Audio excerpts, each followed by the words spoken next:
Olá, boa noite a todas e boa noite a todos.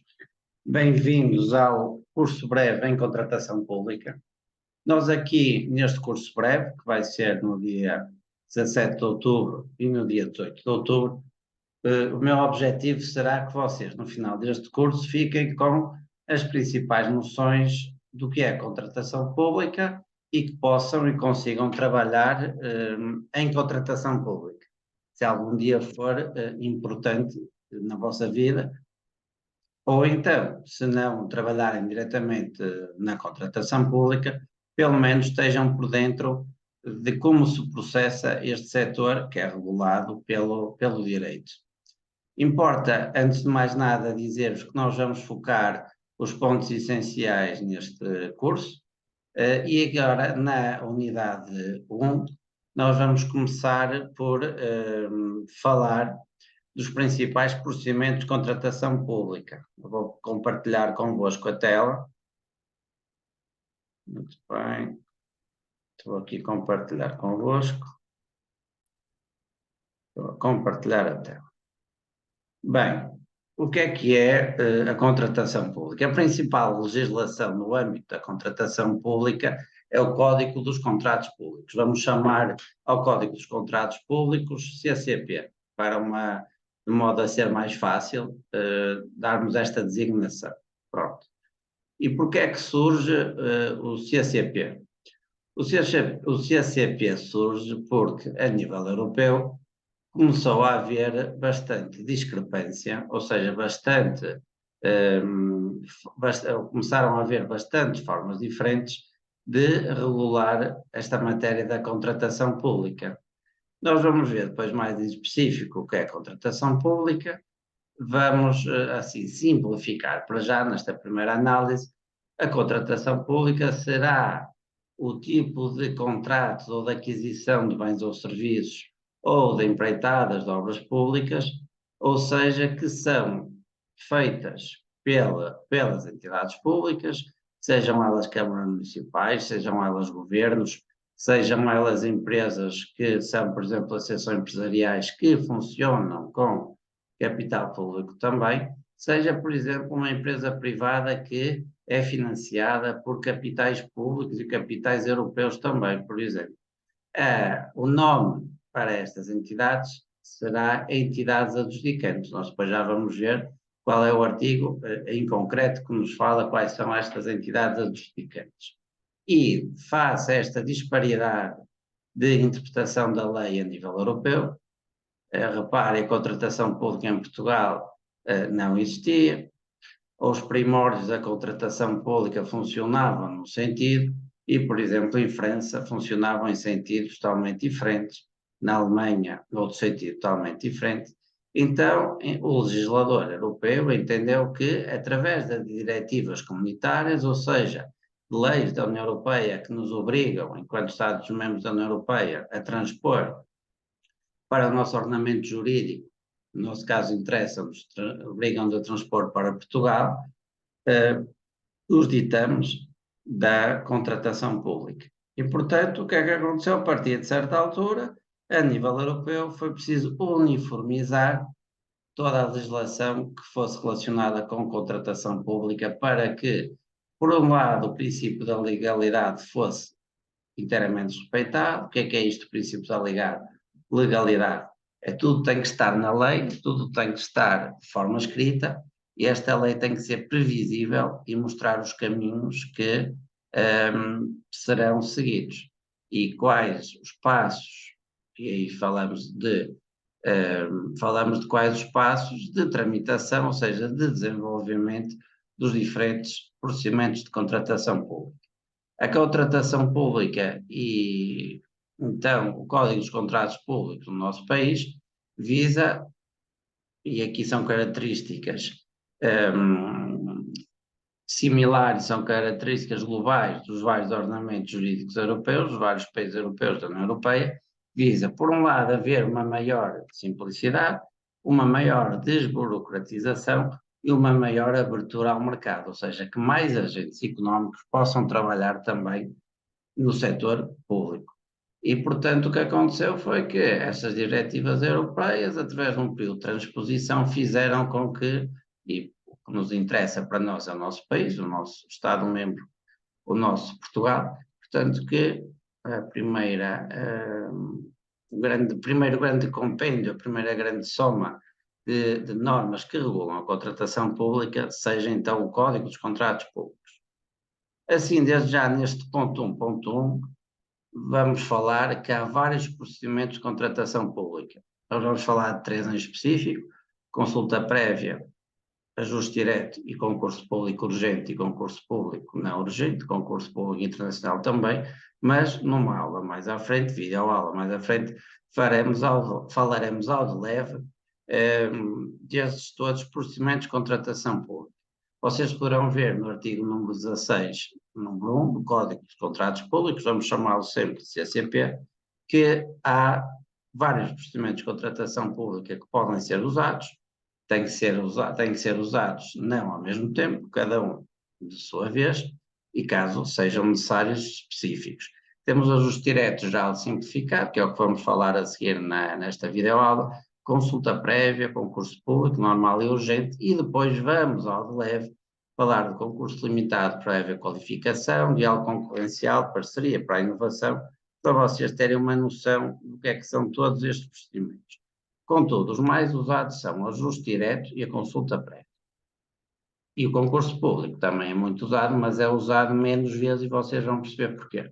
Pronto, o ajuste direto está no artigo 118 do Código de Contratos Públicos, 118, peço desculpa, 112 do Código dos Contratos Públicos, e a entidade adjudicante, ou seja, quem lança o procedimento, convida diretamente uma entidade, um fornecedor de bens ou serviços à sua escolha, a apresentar a proposta para aquele procedimento de contratação pública. Quem diz qual é o preço a pagar máximo, que se chama preço base, é a entidade adjudicante, quem lança o procedimento, qual a duração do contrato, que requisitos técnicos é que serão precisos ter para que haja uma adjudicação a esta entidade que apresentou a proposta, e assim de uma forma muito geral, porque depois vamos ver nas próximas videoaulas mais ao particular, o ajuste direto tem vários pressupostos e vários passos a serem seguidos. Então, há um convite em que a entidade adjudicante convida uma entidade a apresentar a proposta, uma entidade à sua escolha. Essa entidade, apresentando a proposta, pode ter possibilidade de negociação ou não. Ou seja, se nós estabelecemos um preço base, o preço base pela compra de cada caneta de tinta azul é de 10 cêntimos. O preço base é o preço fixado, é o preço único. Mas se nós dissermos, pretendemos propostas em que recomendamos que o preço base seja 10 cêntimos por uma esferográfica de tinta azul, aí há aqui uma possibilidade de negociação e, portanto, pode haver aqui uma proposta dessa entidade que foi convidada superior a esses 10 cêntimos. Depois também falar-vos no artigo, agora sim, 128, que é o ajuste direto simplificado. O ajuste direto simplificado é o procedimento de contratação pública, englobado no ajuste direto, chamado ajuste direto simplificado, e é aquele mais simples, e é aquele que é utilizado com a menos burocracia possível. Ou seja, durante um ano, portanto, a primeira fatura pode ser hoje, e o tempo conta hoje, a partir da primeira fatura recibo, um ano a contar de hoje, a contar do primeiro recibo. Como é que faz? Vocês precisam, por exemplo, vamos continuar, vocês são uma Câmara Municipal e precisam, por exemplo, de canetas, lá está, canetas de tinta azul. E, portanto, vocês contactam e mandam convite à empresa XPTO, não interessa o nome, para apresentar uma proposta no valor de 20 cêntimos por caneta máximo.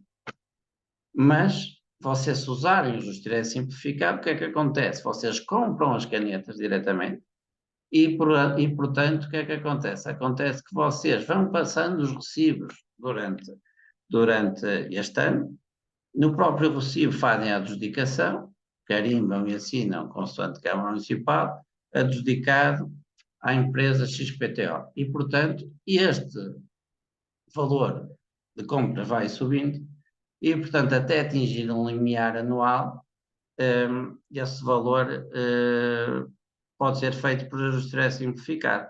Ou seja, mais uma vez, reparem, o procedimento mais simples que existe, vocês precisam de canetas, de tinta azul, contratam diretamente a empresa X, vão comprar as canetas, a empresa XPTO, pagam, ela passa-vos o recibo e até um valor que já vamos ver no artigo 128 do Código de Contratos Públicos, e vou deixar de compartilhar convosco a tela para abrir o tal artigo 128, vocês adjudicam diretamente a esta empresa. E, portanto, vou agora partilhar convosco e vou-vos aqui ressalvar algo muito importante, que é o que é. Deixem-me primeiro só compartilhar convosco, muito bem. Ok, está compartilhado. O que acontece? Vocês, ao procurar qualquer legislação, devem procurar sempre através de PGDL, Procuradoria-Geral do Estado de Lisboa. Porquê? Reparem, há aqui um conjunto de informação que vos é dada. Vocês procuram, vou retornar aqui, vocês procuram artigo 128 do Código de Contratos Públicos, PGDL no Google. Não sabriam o artigo, escreviam ajuste direto simplificado, CCCP, CGDR. Aparece-vos logo aqui o artigo. Vocês clicam na versão mais recente, portanto, o Código dos Contratos Públicos atual, e vão diretamente para o 128. Portanto, carregam aqui e vamos ao artigo 128. E o 128, o que é que nos vai dizer? Para artigo 128, o ajuste direto simplificado não pode ser a preço superior a 5.000 euros para a aquisição de bens móveis, portanto, ou de serviços, ou bens. Portanto, estamos a falar aqui de bens móveis, estamos a falar das canetas de tinta azul. Portanto, durante um ano, vocês podem, enquanto Câmara, contratar aquela empresa num período de 5.000 euros e podem, então, rubricar nos próprios recibos. E, no caso, se fosse empreitada de obras públicas, por exemplo, a construção de um chafariz em terrenos de junta de freguesia. Esta obra pública tem um limite de 10.000 euros. E reparem que esta PGDL é, de facto, o melhor sítio onde vocês podem consultar a legislação. Eu aconselho a qualquer legislação consultarem aqui no PGDL, porque vos apresenta a versão mais recente, portanto, terão sempre a lei atualizada, têm o índice do diploma e, portanto, reparem, têm aqui uma série de informação muito importante. Reparem, por exemplo, vocês, estamos a falar há pouco de entidades adjudicantes. Vocês vão aqui ao artigo 2, nem precisam de clicar para abrir o artigo 2, já veem quais são as entidades adjudicantes: o Estado, regiões autónomas, autarquias locais, Banco de Portugal, fundações públicas. São também entidades adjudicantes os organismos de direito público, ou seja, nem precisaram de abrir aqui o artigo. E aparecer aqui então o artigo 2. Portanto, usem sempre que vocês consultarem a legislação, usem o PGDE. Vou parar de interromper, de partilhar a tela convosco e vou colocar agora um exercício para vocês fazerem, tal como o PowerPoint, aqui nesta primeira videoaula do nosso curso. Bom trabalho e bom estudo.